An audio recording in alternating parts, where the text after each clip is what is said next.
Late last week, Houston Texans quarterback Deshaun Watson met with head coach David Culley and said, "This isn't going to work out. You got to trade me." I'm going to tell you why this is the best possible scenario for the Houston Texans. This is your Pub Sports Radio Hot Topic of the Day.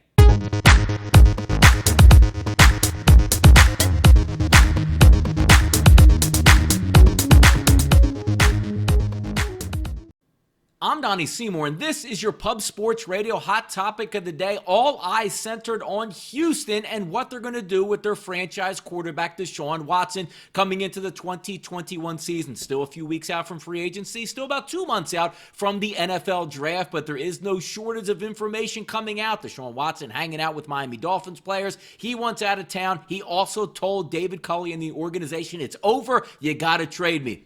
Here's where the Houston Texans should be able to hold firm in this scenario. They won 4 games last year. They're going to stink this year regardless, but hear me out. This is a pandemic, and it's all about revenue and how you can save money and sort of look at the salary cap in a different approach. Already making moves by cutting some veterans on the team.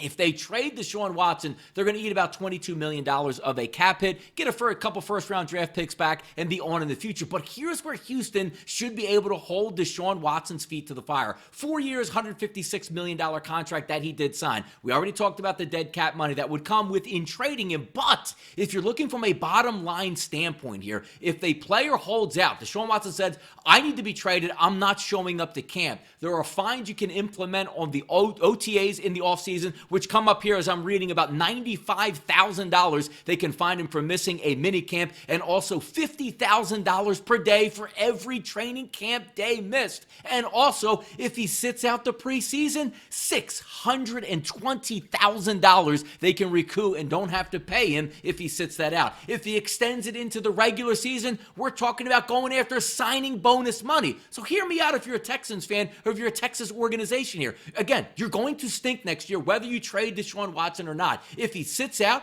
maybe recruit $20 million in penalties from Deshaun Watson while he still wants to be traded. You're going to have a backup quarterback in place. You can get the number 1 overall draft pick this year. Then when Deshaun Watson changes his demands and will go to any team you trade him to, you could pick up an additional 2 to 3 first-round picks on top of your number 1 overall pick that you should be able to get next year just by stinking. If you are the Houston Texans, hold strong here. Call his bluff. You hope he sits out. Put $20 million cash in your pocket. Move on the following year. It's a win-win for the Houston Texans if they hold firm on Deshaun Watson. I'm Donnie Seymour for Pub Sports Radio. This was your Hot Topic of the Day.